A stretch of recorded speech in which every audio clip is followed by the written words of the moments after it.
기도하겠습니다. 좋으신 아버지 하나님, 오늘도 저희들에게 이 말씀의 시간을 허락하여 주시고, 특별히 주님께서 고난받으신 이 기간, 주님의 사랑과 희생과 또 주님께서 온몸으로 살아내셨던 하나님 나라의 삶을 묵상케 하여 주시니 감사를 드립니다. 주님, 우리 주 예수 그리스도께서 그렇게 온 마음으로, 온 생명으로 하나님 나라를 향해 사셨던 것처럼 주님, 우리도 끝까지 우리 주 예수 그리스도 붙들고 살아가는 저희들 될 수 있도록 도와주시옵소서. 때로는 아버지 하나님, 우리가 세상 권력에 두려워하여 주님을 외면할 때도 있습니다. 그럼에도 불구하고 주님께서는 우리를 끝까지 사랑하셨고 우리를 찾아와 위로하셨으며 다시 회복시켜 주셨음을 믿습니다. 주님, 그러하오니 넘어지더라도 주님, 다시 일어나는 주의 백성들이 되게 하여 주옵소서. 참으로 어둡고 혼란한 시대에 다시 한번 주님의 백성으로 일어날 수 있도록 우리에게 힘과 용기를 허락하여 주옵소서. 많은 것이 무너져 내리고 있습니다. 하나님 나라의 공의와 평화와 정의는 사라지는 것처럼 보입니다. 그러나 아버지 하나님, 그럼에도 불구하고 이 어둠의 역사 속에 개입하셔서 하나님의 뜻을 이루시는 하나님을 보게 하여 주시고 그 하나님의 사랑과 은혜에 기억하며 또 우리를 붙들어 주시고 이렇게 해주시는 그 하나님의 은총의 손을 잇대어서 우리가 다시 한번 일어나 하나님의 사람으로, 지혜와 용기의 사람으로 살아갈 수 있도록 축복하여 주옵소서. 이제 말씀으로 나아갑니다. 주님, 그 말씀이 우리 마음판에 떨어짐으로 30배, 60배, 100배의 열매를 맺는 시간이 되게 하여 주옵소서. 우리 구주 예수 그리스도의 이름으로 기도드립니다. 아멘. 오늘 우리에게 주신 말씀은 요한복음 19장, 본문 읽기는 19장 17절에서 30절입니다. 예수께서 친히 십자가를 메시고 회골이라 하는 데로 가셨다. 그것은 히브리 말로 골고다라고 하였다. 거기에서 그들은 예수를 십자가에 못 박았다. 그리고 다른 두 사람도 예수와 함께 십자가에 달아서 예수를 가운데로 하여 좌우에 세웠다. 빌라도는 또한 명패를 써서 십자가 위에 붙였다. 그 명패에다가 유대 사람의 왕 나사렛 사람 예수라고 썼다. 예수께서 십자가에 달리신 곳은 성에서 가까우므로 많은 유대 사람이 이 명패를 읽었다. 그것은 히브리 말과 라틴 말과 그리스 말로 적혀 있었다. 유대 사람의 대제사장들이 빌라도에게 유대 사람의 왕이라고 쓰지 말고 자칭 유대 사람의 왕이라고 쓰십시오 하고 말하였으나 빌라도는 나는 쓸 것을 썼다 하고 대답하였다. 군인들이 예수를 십자가에 못 박은 뒤에 그의 옷을 가져다가 내 몫으로 나누어서 한 사람이 한 몫씩 차지하였다. 그리고 속옷은 이음새 없이 위로부터 아래까지 통째로 짠 것이므로 이것은 찢지 말고 누구에게 것이 될지 제비로 뽑자 하고 그들이 서로 말하였다. 이는 그들이 내 겉옷을 서로 나누어 가지고 내 속옷을 놓고서는 제비를 뽑았다 하는 성경의 말씀이 이루어지게 하는 것이었다. 군인들은 이런 일을 하였다. 그런데 예수의 십자가 곁에는 예수의 어머니와 이모와 글로바의 아내 마리아와 막달라 사람 마리아가 서 있었다. 예수께서는 자기 어머니를 보시고 또 그 곁에 자기가 사랑하는 제자가 서 있는 것을 보시고 어머니에게 여자여 이 사람이 어머니의 아들입니다 하고 말씀하시고 그 다음에 제자에게 자 이분이 내 어머니시다 하고 말씀하셨다. 그때로부터 그 제자는 그분을 자기 집으로 모셨다. 그 뒤에 예수께서는 모든 일이 이루어졌음을 아시고 성경 말씀을 이루시려고 목마르다 하고 말씀하셨다. 거기에 신 포도주가 가득 담긴 그릇이 있었고 사람들은 해면을 그 신 포도주에 듬뿍 적셔서 히소 풀대에다가 꿰어 예수의 입에 대었다. 예수께서 신 포도주를 드시고 다 이루었다 하고 말씀하신 뒤에 머리를 떨어뜨리시고 숨을 거두셨다. 아멘. 오늘 본문 말씀은 예수님께서 십자가 위에서 운명하시는 것을 기록한 말씀입니다. 빌라도는 예수님께서 무죄하다는 것을 알고 있었습니다. 그래서 그 유대 전통에 따라서 예수님을 놓아주려고 했습니다. 하지만 대제사장과 그들에 의해 선동된 무리는 예수님을 십자가에 못 박으라고 외치며 폭동을 일으키기 직전이었습니다. 오히려 빌라도는 예수님이 유대의 왕이라고 말했지만 이스라엘 사람과 대제사장들은 그 예수님을 부인하고 오히려 가이사밖에 우리에게 왕이 없다라고 외칩니다. 그래서 14절과 15절에 보면 이렇게 되어 있습니다. 그날은 유월절을 준비하고 때는 낮 12시쯤이었다. 빌라도가 유대 사람에게 말하였다. 보십시오. 당신들의 왕이요. 그들이 외쳤다. 없애 버리시오. 없애 버리시오. 그를 십자가에 못 박으시오. 빌라도가 그들에게 말하였다. 당신들의 왕을 십자가에 못 박으란 말이오? 대제사장이 대답하였다. 우리에게는 황제 폐하 밖에는 왕이 없습니다. 유다 사람들은 제사장에게 선동되어서 자신 스스로 하나님을 조롱하고 하나님이 우리의 왕이 아니라고 부정하였습니다. 이들의 외침 속에 나타나는 건 뭡니까? 로마의 황제가 우리에게 왕이고 우리는 황제에게 충성을 바치겠다고 말합니다. 사람을 신격화하고 하나님을 거부하며 오히려 황제가 우리의 왕이다라고 얘기합니다. 이런 어리석은 일이 어떻게 일어날 수 있었을까요? 바로 무지와 잘못된 선동에 이끌렸기 때문입니다. 또한 빌라도는 그 이스라엘 사람들이 폭동을 일으키면 자신의 출세길이 막히려고 하자 이제 자신이 재판관임에도 불구하고 예수님을 십자가의 처형에 내어줍니다. 이것을 보면 얼마나 불의한 권력과 불의한 세력이 하나님의 길을 막으려고 하는지를 우리는 알 수 있습니다.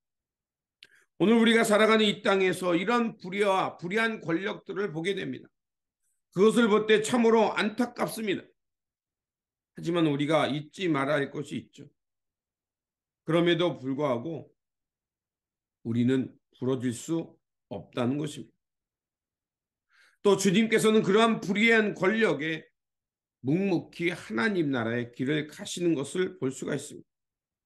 예수님께서 가신 그 십자가의 길은 세상 권력에 부러지는 것처럼 보였습니다. 하지만 3일 만에 부활하셨다는 이 얘기는 뭡니까? 이 거짓의 세상에 부러질지 모르지만 다시 하나님은 그 불의의 역사를 심판하시고 하나님의 의의 세상, 하나님의 의의 심판을 드러낸다는 것입니다. 우리가 믿는 부활신앙은 바로 그것입니다. 우리가 세상 권력에 부러질지 모르지만 그러나 하나님은 부러지지 아니하시고 하나님은 그 부러진 우리의 마음을 다시 세우셔서 하나님의 의와 하나님의 역사와 하나님의 선한 땅의 역사가 무엇인지를 이 땅 가운데 드러내신다는 겁니다. 그래서 주님은 묵묵히 하나님의 뜻을 이루시기 위해 십자가의 길을 가십니다. 예수님께서 이렇게 십자가의 길을 가셨던 이유를 요한복음 10장 18절은 이렇게 말합니다. 이는 내게서 빼앗을 자가 있는 것이 아니라 오히려 내가 스스로 버리노라. 나는 버릴 권세도 있고 다시 얻을 권세도 있으니 이 계명은 내 아버지께서 받았노라. 예수님께서 지금 이 십자가의 길을 가시는 것은 내가 세상 권력에 굴복하여 세상 권력에 꺾이는 것이 아니라 바로 하나님께서 그 길을 가라고 말씀하셨기 때문에 내가 그 길을 선택했습니다. 주님의 길은 하나님의 뜻에 온몸으로 자신의 삶을 던지는 길이었음을 말씀하고 있는 겁니다. 그렇게 주님께서 가시는 이 길은 하나님의 그 구원을 이루기 위한 이 세상의 무지와 어리석음과 그 불의한 이 세상에 의해서 선동되었던 어리석은 백성들을 구원하시기 위한 구원의 길이었음을 우리에게 말해주고 있습니다. 우리는 세상 불의에 의해서 답답함을 느낍니다. 그래서 어떤 사람들은 회의에 빠지기도 하고요. 그리고 믿음을 저버리기도 합니다. 하지만 여러분, 힘을 내십시오. 우리에게 부활신앙이 있지 않습니까? 부활신앙이라는 것은 단순히 몸의 부활만을 말하는 것이 아니라 이렇게 하나님의 나라를 향해 가는 길을 하나님께서 그 역사에 개입하시고 그 역사가 틀리지 않았음을, 이 하나님 나라의 생명의 역사가 틀리지 않았음을 분명 어느 때에 드러내신다는 것. 그 빛과 같이 어느 날 떠오르는 태양처럼 다시 떠오르게 하신다는 것을 우리에게 보여주는 것입니다. 그것이 우리가 바로 믿는 부활의 신앙입니다.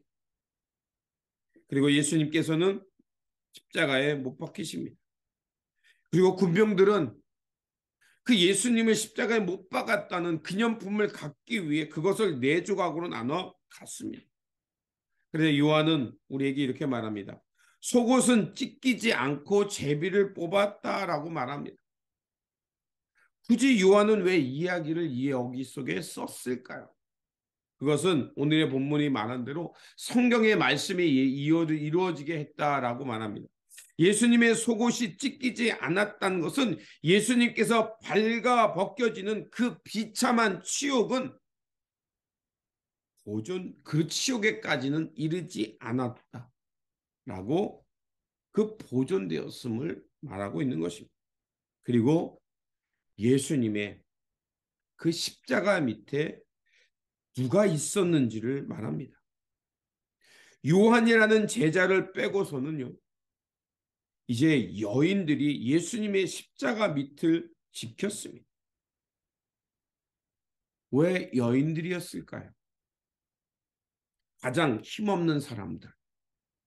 예수님 당시는 여성은 믿을 수 없다고 해서 여성을 사람으로 카운트하지 않았습니다. 그런데 이 예수님의 십자가 사건과 또 우리가 주일날 우리가 나누겠지만 부활의 소식을 가장 먼저 접했던 사람들이 누굽니까? 여인들이었습니다. 하나님의 복음의 시작은 그 십자가의 복음도 여인을 통해서 시작됐고 또 그 죽음에서 부활의 첫 소식도 여인들을 통해 시작된다는 것입니다. 하나님의 나라의 새 역사, 하나님의 그 복음의 역사는 이 세상 가장 밑바닥부터 시작된다는 것입니다.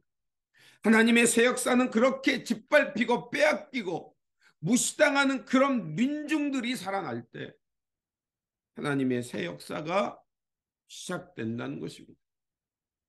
우리는 알아야 합니다. 주님은 이렇게 십자가 위에서 물과 피를 다 쏟으시고요. 그리고 28절에 보니까 다 이루었다라고 말씀하십니다. 예수님의 그 십자가의 7가지 묵상 여러 가지 얘기가 있지만 그 중에서 마지막 모든 것을 다 이루었다라는 말씀은 뭘까요? 주님은 타는 목마름이 있었습니다. 십자가 위에서. 그것은 하나님 나라를 이루고자 하셨던 그 마음, 이 땅에 하나님의 공의와 하나님의 의가 실천됨을 통해 드러나는 하나님 나라의 평화가 그것을 향해 주님은 목말라 하셨고 그것을 이루기까지 주님은 십자가의 골고다의 해골 골짜기 죽음의 골짜기를 마다하지 않고 그곳으로 가셨습니다. 그리고 주님께서 그 십자가에서 운명하심을 통해서 주님의 마지막 마디 모든 것을 다 이루셨음을 우리에게 말하는 것입니다. 예수님의 삶의 정점은 마지막 순간까지 아버지의 뜻을 따라 그 길을 걸어서 그 맡은 바 사명을 완수하는 것이었습니다. 아버지께서 보내신 뜻을 이루는 것이 하나님의 아버지의 일이라고 했고 주님의 일이라고 했고 주님께서 그것을 위해서 이루기 위해 오셨다라고 요한복음 4장이 말하고 있는 것처럼 주님의 마지막 순간도 하나님의 뜻, 보내신 이의 일을 완수하는 것이 주님의 뜻이었습니다.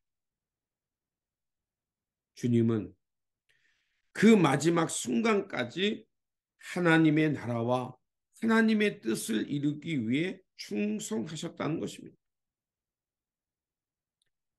그렇다면 우리가 가야 할 길은 무엇일까요? 사람들은 여러 가지 얘기를 합니다. 출세해서 부귀영화를 누리는 것, 내 이름을 이 역사 속에 남기는 것, 여러 가지 얘기를 합니다. 또 사람들은 자기의 성공과 자기의 목적을 이루기 위해 교회에 찾아오기도 합니다. 그러나 제가 여러분에게 말씀드리고 싶은 것은 우리가 가는 길은 물론 우리가 어떤 이익도 얻어야 되고 성공도 이뤄야 되지만 우리가 가야 할 길은 바로 그 주님께서 마지막 순간까지 이루고자 하셨던 하나님의 뜻과 아버지의 뜻을 이루기 위해 가셨던 그 길을 우리의 삶의 목적과 우리의 삶의 목표가 되어야 할 것이라고 저는 믿습니다. 왜 하나님께서 우리 주 예수 그리스도께서 왜 우리를 먼저 지명하여 부르셨을까요? 시편의 지혜자는 우리가 모태에서 있을 때 나를 아셨다라고 말합니다. 하나님의 계획 가운데 우리를 이 땅에 보내셨고 우리를 부르셨음을 시편의 기자는 우리에게 말씀하고 있는 겁니다. 우리가 바라기는 바로 주님께서 가셨던 이 길, 마지막까지 이 땅의 구원과 하나님의 나라와 생명을 살리는 기 위해 가셨던 이 길, 이 길을 따르는 것이 오늘 이 땅의 그리스도인들이 살아낼 몫이며 우리의 길이라 믿습니다. 그러므로 세상의 소리에 순동되지 마십시오.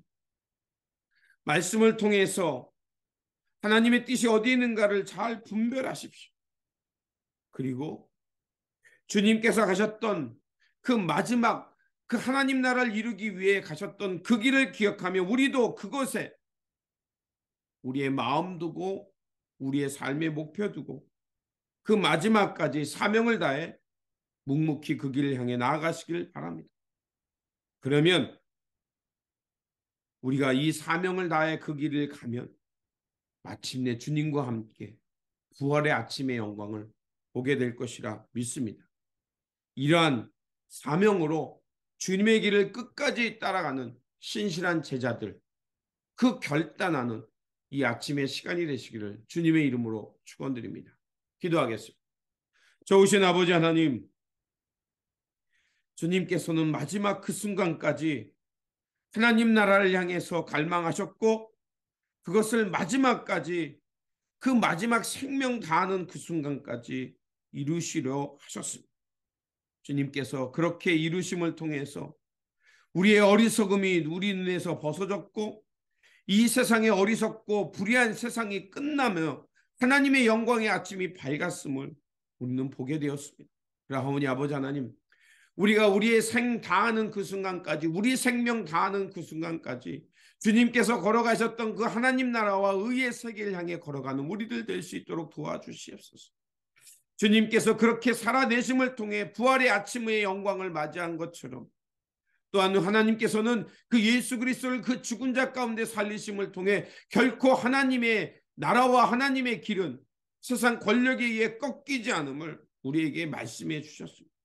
그러오니 아버지 하나님, 이 아침을 깨우며 기도하는 주님의 백성들을 통해 하나님의 역사가 드러나게 하여 주시고 새 아침의 역사가 밝아오게 하여 주옵소서. 그래서 이 어두운 세상의 빛과 같이 등대와 같이 빛나는 주의 백성들 되게 하여 주셔서 하나님의 나라, 하나님의 진리의 세계, 그 말씀과 평화의 세계를 향해 굳건하게 일어서는 주의 백성들이 되게 하여 주옵소서. 오늘의 이 삶의 자리를 주님 손에 맡깁니다. 주님께서 오늘도 우리에게 귀한 말씀 주셨사오니 그 말씀이 역사하는 우리의 일상이 되기를 원합니다. 주님 도와주시고 빛과 같이 주님의 말씀으로 일어나 하나님의 영광을 드러내는 이 날이 되게 하여 주옵소서. 우리 구주 예수 그리스도 이름으로 기도드립니다. 아멘.